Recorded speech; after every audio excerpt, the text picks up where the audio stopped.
Subscribe to our channel and press the bell icon for the latest updates.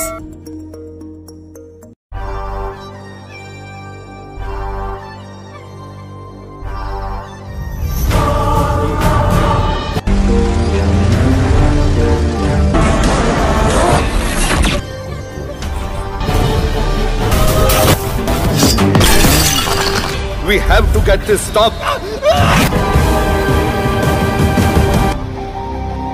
Game changer movie team పై mega power star Ram Charan అభిమానులు చాలా గుర్రుగా ఉన్నారు.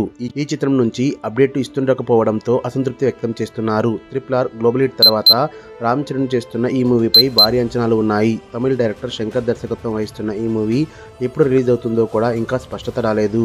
గత ఏడాది దీపావళికి జరగండి పాట తీసుకొస్తామని చెప్పిన మూవీ టీం దాన్ని కూడా వాయిదా వేసింది. దీంతో చెర్రీ ఫ్యాన్స్ నిరాశలో ఉన్నారు. అయితే ఎట్టకేలకు గేమ్ చేంజర్ సినిమా నుంచి జరగండి పాటను రిలీజ్ చేసేందుకు డేట్ ఖరారు చేసినట్లు సమాచారం బయటకు వచ్చింది. గేమ్ చేంజర్ సినిమా నుంచి ఫస్ట్ సింగిల్గా జరగండి పాటను తీసుకొచ్చేందుకు టీం సిద్ధమైంది. రామ్ చరణ్ పుట్టినరోజు సందర్భంగా మార్చి 27న జరగండి సాంగ్ రిలీజ్ కానుందని సమాచారం బయటకు వచ్చింది. ఈ విషయంపై మూవీ టీం అధికారిక ప్రకటన వచ్చింది. మార్చి 27న జరగండి లిరికల్ సాంగ్ వీడియోతో game changer cinema release date గురించి కూడా మూవీ టీం సమాచారం వెల్లడించే అవకాశం ఉందట.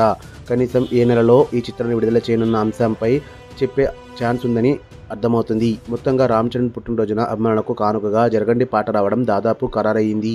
గేమ్ చేంజర్ సినిమాకు తమన్ సంగీతం అందిస్తున్నారు. గతంలో జరగండి పాటకు సంబంధించి కొంత ఆడియో సోషల్ మీడియాలో లీక్ అయింది. ఆ పాటపై చెర్రీ ఫ్యాన్స్ నిరాశ వ్యక్తం చేశారు. అయితే అది ఫైనల్ వెర్షన్ కాదని మూవీ టీం అప్పట్లో క్లారిటీ ఇచ్చింది. ఆ తర్వాత ఈ పాటను దీపావళికి రిలీజ్ చేస్తామని అధికారిక ప్రకటన వచ్చింది. హడావుడి చేసింది. అయితే చివరికి దీపావళికి ఈ పాటను తీసుకురాలేదు. అనివార్య కారణాల వల్ల పాటను రిలీజ్ చేయలేమని వెల్లడించింది. అయితే జరగండి పాటకు సింగర్ను మార్చడం కారణంగానే దీపావళికి రాలేదని రూమర్లు చక్కర్లు కొట్టాయి. ఇది జరిగిన 4 నెలలకు ఇప్పుడు జరగండి పాట రానుంది. గేమ్ చేంజర్ సినిమాలో IAS అధికారిగా రామ్ చరణ్ కనిపించనున్నారు. ఈ చిత్రం కథను కార్తిక్ సుబ్బరాజ్ అందించగా శంకర్ డైరెక్ట్ చేస్తున్నారు. న్యూస్ అప్డేట్స్ కోసం బెల్ ఐకాన్ని ప్రెస్ చేయండి. అప్డేట్ రాగానే నోటిఫికేషన్ మీకు అందుతుంది. మర్చిపోకండి.